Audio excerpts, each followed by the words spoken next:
یہ مسند الیہ ہی ہوگا، مسند نہیں ہو سکتا۔ جو دوسرا لفظ ہے پہلے اسم کے بعد، پہلے لفظ کے بعد دوسرا لفظ جو ہے یہ مسند جس کو کہتے ہیں، یہ فعل بھی ہو سکتا ہے اور اسم بھی ہو سکتا ہے۔ دیکھیں پہلا اسم سعید، سعید آیا، دوسرا فعل، یہاں پہ مثال کے طور پر آپ لگا لیں سعید، سعید نیک ہے، پہلا اسم سعید، دوسرا نیک ہے، یہ نیک اسم ہے۔ دوسرا اسم یعنی مسند فعل بھی ہو سکتا ہے، اسم بھی، اور پہلا اسم یعنی مسند الیہ ہمیشہ اسم ہی ہوگا۔ مرکب تام کے دو حصے ہیں، مسند اور مسند الیہ۔ مرکب تام کی قسمیں، مرکب تام کا میں نے آپ کو بتایا تھا دوسرا نام جملہ ہے۔ مرکب تام کا دوسرا نام جملہ ہے، جملہ انشائیہ، جملہ خبریہ۔ انشاء کہتے ہیں پیدا کرنے کو، یعنی کسی سے ڈیمانڈ کرنا یا ڈیمانڈ کرنے کی خواہش کرنا کہ وہ اسم پیدا کیا جائے، وہ فعل پیدا کیا جائے، کوئی نیا کام جو ہے وہ بنایا جائے، کوئی نیا کام کیا جائے جو روٹین سے ہٹ کر ہو یا روٹین وائز کوئی نیا کام کیا جائے، اس کو کہتے ہیں پیدا کرنا۔ اور خبریہ خبر دینے کو کہتے ہیں۔ پہلے میں آپ کو جملہ خبریہ کی قسم تعریف سمجھاؤں گا۔ جملہ خبریہ مطلب یہ ہے کہ جب جس جملے کے اندر کسی بات کی خبر دی جائے، کسی بات کی خبر دی جائے، سننے والے کو پتہ چل جائے کہ مجھے خبر دی جا رہی ہے، سعید آیا، آنے کی خبر دی گئی، اسلم نیک ہے، نیک ہونے کی خبر دی گئی، اس کو جملہ خبریہ کہیں گے۔ جملہ انشائیہ، اس میں خبر نہیں دی جاتی بلکہ جملہ انشائیہ کے اندر ڈیمانڈ کی جاتی ہے، کسی سے نیا کام کرنے کی خواہش کی جاتی ہے۔ مثال کے طور پر اب جملہ انشائیہ میں امر آ جاتا ہے، نہیں، امر کہتے ہیں حکم کرنے کو، بھائی پڑھ، اپنا سبق پڑھ، باتیں نہ کر، کاش میں جوان ہو جاتا، کاش وہ میرے پاس آ جاتا، شاید کہ وہ میرے پاس آ جائے، شاید کہ اس طرح ہو جائے، شاید کہ بارش ہو جائے، کاش بارش ہو جائے۔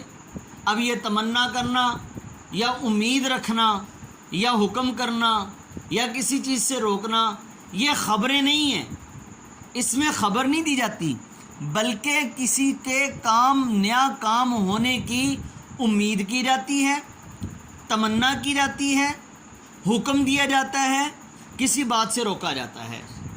دیکھیں جملہ انشائیہ وہ جملہ ہے جس میں فعل امر، نہیں، سوال، ندا، تمنا پائی جائے۔ جیسے تو سبق پڑھ، امر ہے، ڈیمانڈ کی جا رہی ہے۔ اسلم شرارت نہ کر، نہیں ہے، روکا جا رہا ہے۔ کیا سعید نے کتاب پڑھی؟ اب خبر تو نہیں دی جا رہی، سوال کیا جا رہا ہے۔ اے اللہ رحم کر، دعا کی جا رہی ہے۔ کاش میں محنت کرتا، تمنا کی جا رہی ہے۔ یہ تمام جملے انشائیہ ہیں۔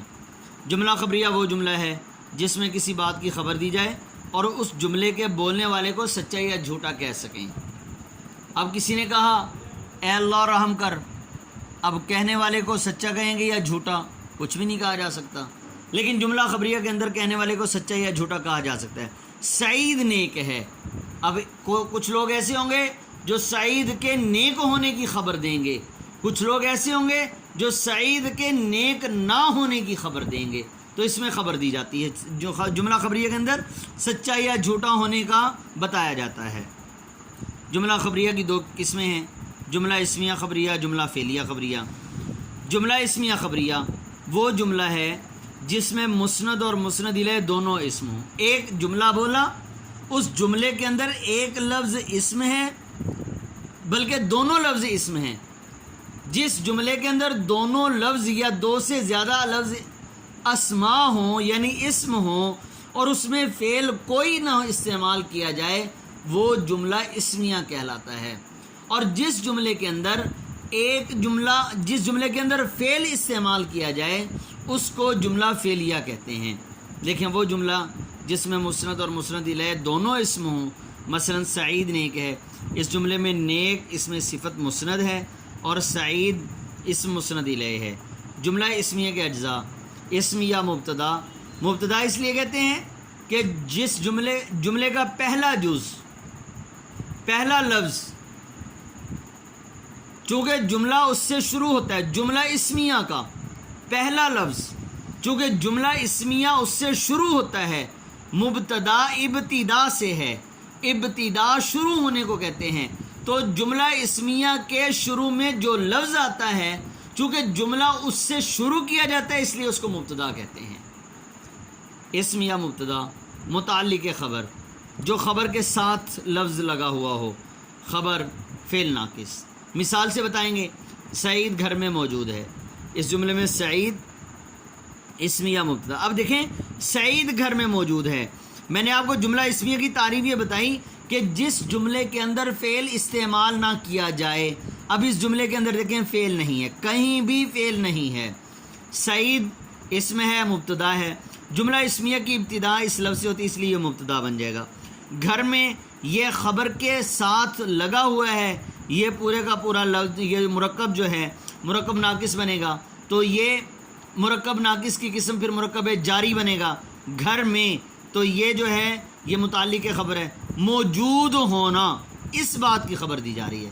سعید گھر میں ہے، کیا ہے؟ بیٹھا ہے، کھڑا ہے، موجود ہے، غیر حاضر ہے، لیٹا ہے۔ تو موجود لفظ موجود نے اس بات کی خبر دے دی کہ سعید گھر میں موجود ہے۔ موجود خبر اور ہے فعل ناقص ہے۔ جملہ فعلیہ وہ جملہ جس میں مسند فعل اور مسند الیہ اسم ہو، یعنی اس کے اندر کوئی نہ کوئی فعل استعمال ضرور کیا جائے، جیسے اسلم نے قلم سے خط لکھا، اس جملے میں لکھا مسند فعل ہے، اسلم مسند الیہ ہے۔ جملہ فعلیہ کے اجزاء فعل، فاعل، مفعول، متعلق فعل، جیسے اسلم نے قلم سے خط لکھا، اس جملے میں لکھا فعل ہے، اسلم فاعل ہے، کس کو لکھا؟ خط لکھا، یہ مفعول ہے، کس سے لکھا؟ قلم سے لکھا، لکھنے کا فعل قلم سے واقع ہوا تو یہ متعلق فعل ہو جائے گا۔